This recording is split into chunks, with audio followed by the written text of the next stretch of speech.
The greatest thief of our peace is the belief that we are or should be in control.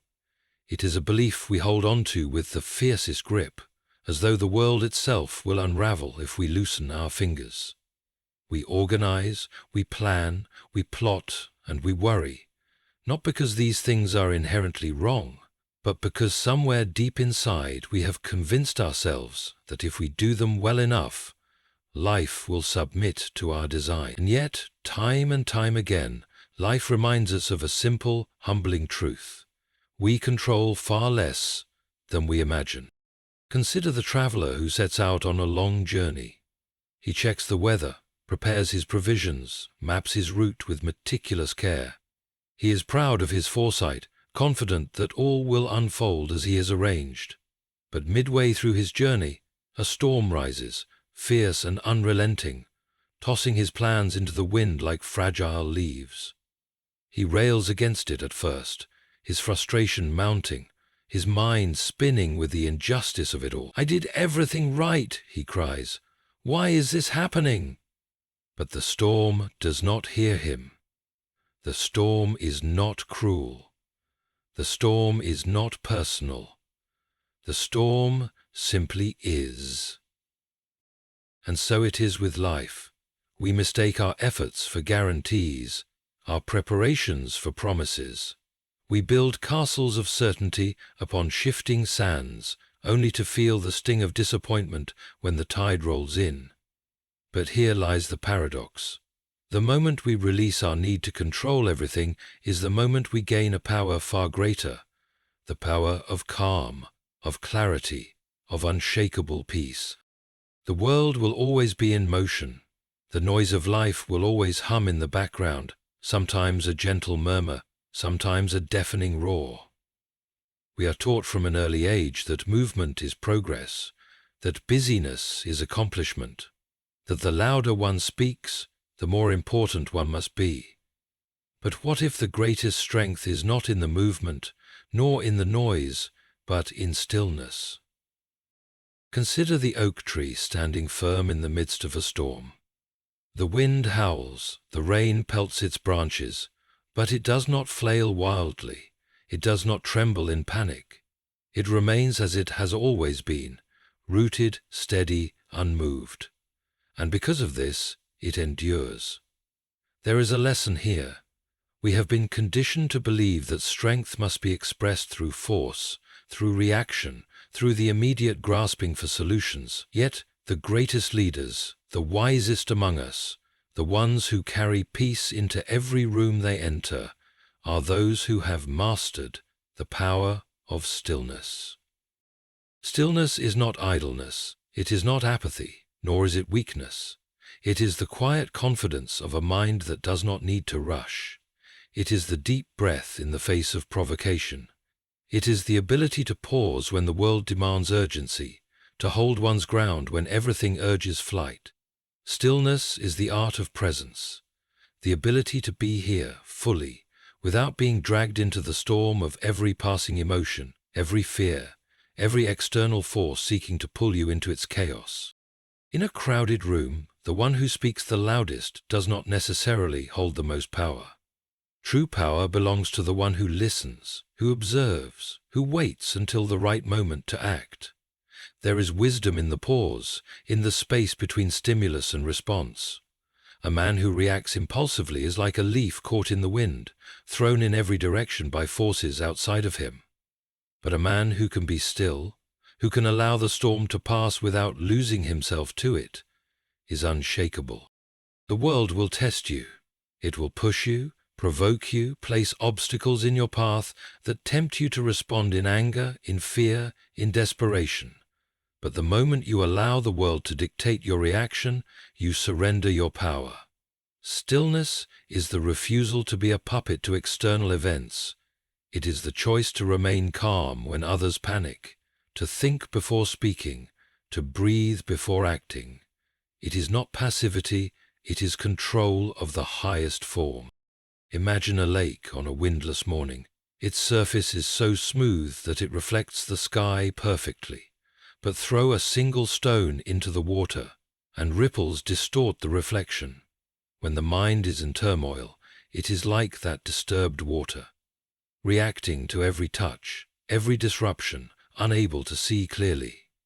But when the mind is still, it becomes like that undisturbed lake.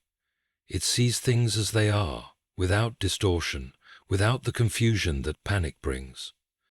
Many seek peace, but few realize that peace is not something to be found outside of oneself. It is not in the absence of problems, nor is it in the fulfillment of desires. It is within, always, waiting to be uncovered. The practice of stillness is the practice of returning to that place of quiet certainty, no matter what the outside world demands. It is the discipline of resisting the urge to rush, to force, to react. In the end, the strongest person is not the one who shouts the loudest, nor the one who moves the fastest, nor even the one who appears the most fearless. The strongest person is the one who remains calm in the face of chaos, who knows that stillness is not inaction, but mastery. And in that stillness, in that quiet strength, they find the kind of peace that no storm can take away. There are moments in life when the walls seem to close in, when a single problem swells until it blocks out the light, convincing us that nothing exists beyond its shadow. In those moments, fear whispers that this hardship is permanent, that this failure defines us, that this pain will stretch endlessly into the future. But fear is a liar. Time and again, we have faced trials that felt insurmountable, and yet here we stand. The storms that once shook us to our core are now distant memories. And the things we once believed would break us have instead built us. What changed? Not the world, not fate, not luck, but perspective. A man standing at the base of a mountain sees only an impossible climb. The jagged rocks, the endless slope, the sheer size of it all looms over him, filling his vision, convincing him that he will never reach the top. But imagine if that same man could view the mountain from above. From the skies, he would see the winding paths, the resting places, the valleys beyond. He would understand that the climb, though difficult, has an end, that there are ways through, ways up, ways forward. The mountain has not changed. The only difference is how he sees it. Life is much the same. When we are in the midst of difficulty, it is easy to believe that our circumstances are the whole of reality. A broken heart feels as if love will never return. A failure seems to erase every success that came before it. A single moment of pain tricks us into believing that joy has been stolen forever. But perspective reminds us that no moment, no feeling, no hardship is absolute. Life moves forward, and with it, so do we. History is filled with stories of those who endured suffering beyond what most can imagine, and yet they emerged not broken, but stronger. What allowed them to endure was not superhuman strength, nor an absence of pain, but the ability to see beyond the present moment. The prisoner who survives years of captivity does so not by dwelling on his chains, but by holding on to the vision of his freedom. The mother who has lost a child does not heal by erasing grief, but by embracing the love that still exists around her. The man who loses everything does not rise again by lamenting what is gone, but by believing that new beginnings are possible. Perspective does not change our circumstances, but it changes our experience of them. It is the shield that protects us from despair, the armor that keeps us from being shattered by the blows of life. When we shift our focus from the pain of the moment to the possibilities of the future, we take back the power that hardship tries to steal from us. When we refuse to let a single chapter define our entire story, we reclaim control over how that story will end. It is not easy to see beyond the storm when the rain is falling hard, when the thunder is loud, when the sky is dark. But no storm in history has ever lasted forever. Eventually, the clouds break, the sun returns, and what once seemed endless is revealed for what it truly was. temporary. If we can remember this in our hardest moments, we will find that there is no crisis so great that it can take away our hope, no failure so deep that it can steal our worth, no sorrow so vast that it can erase the joy that still waits ahead. Perspective is not just a tool for survival. It is the key to peace, to strength, to a life that is not ruled by fear, but by the certainty that, even in our worst moments, there is something greater still to come. We move through life carrying more than we were ever meant to hold. We clutch tightly to expectations, to outcomes, to the shifting opinions of others. We bind our sense of peace to things we cannot control, tying our happiness to the fragile threads of circumstances that change with the wind. And so, we suffer, not always because of what happens to us, but because of our refusal to let go. There is a quiet strength in detachment, a kind of discipline that does not harden the heart but frees it. It is not indifference, it is wisdom. It is the ability to love without possession, to engage fully with the world without being consumed by it, to stand in the middle of life's storm without allowing the wind to tear us apart. Detachment is not about walking away from responsibilities or severing ties to the people we care about. It is about understanding what is ours to carry and what is not. A river does not cling to the rocks that line its path. It moves, flows, adapts, and in doing so, it carves a way forward. But many of us try to grip the rocks, to control the current, to hold on to things that were never meant to stay. We tie our sense of self to achievements, relationships, possessions, as though they define us, as though we will cease to exist without them. But identity is not found in what we have, nor in what others think of us. It is something deeper, something unshaken by loss or disappointment. Imagine a man standing in a field, holding a handful of sand. If he grips it tightly, trying to keep every grain, the sand slips through his fingers. But if he holds his hand open, allowing the wind to take what it will, he finds that some remains effortlessly in his palm. Life works much the same way. The more we try to force things to stay exactly as we want them, the more they escape us. But when we loosen our grip, when we stop demanding that people, situations, and outcomes conform to our desires, we find peace. We learn that true security is not in control, but in trust. There is freedom in allowing life to unfold as it will, in understanding that not every battle is ours to fight, not every burden is ours to carry. The weight of the world was never meant to rest on our shoulders, and yet we pick it up willingly, convinced that our worry, our effort, our struggle will somehow bend reality to our will. But life does not work that way.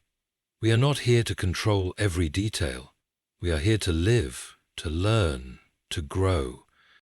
To detach does not mean to stop caring, but to stop clinging. It means showing up fully in relationships, but not demanding that others complete us. It means striving for success, but not letting failure destroy our sense of worth. It means recognizing that life is in constant motion and that our peace does not come from forcing it to stand still, but from learning how to move with it. There is power in surrender, not the surrender of defeat, but the surrender of resistance. The moment we stop fighting the natural flow of life, we discover a lightness, a clarity, a kind of strength that is unshaken by the temporary wins and losses of the world. And in that strength, we find something even greater than control. We find peace. Trust is not loud. It does not announce itself with grand gestures or demand recognition. It does not seek assurance in every moment, nor does it waver with every uncertainty. Trust is quiet, steady, and unshaken. It does not need constant proof because it knows something deeper than evidence. It understands that some of the greatest things in life are unseen before they are realized. And yet, trust is one of the hardest things for us to cultivate. We live in a world that teaches us to grasp, to control, to plan for every possible outcome.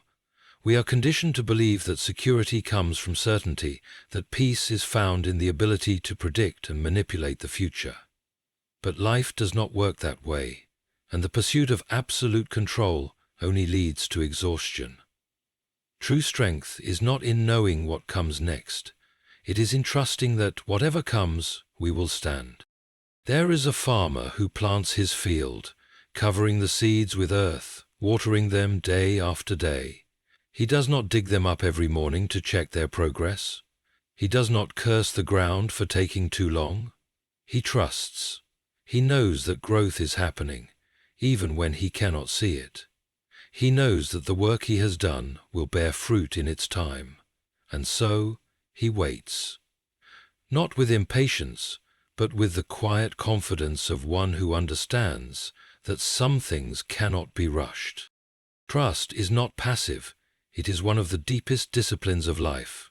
It takes courage to trust in the unseen, to believe in the goodness of things even when the world tries to convince us otherwise. It is easy to trust when everything is going well, when doors are opening, when life is unfolding according to plan. But the true test of trust is in the moments of waiting, in the seasons of silence, in the times when nothing seems to be happening.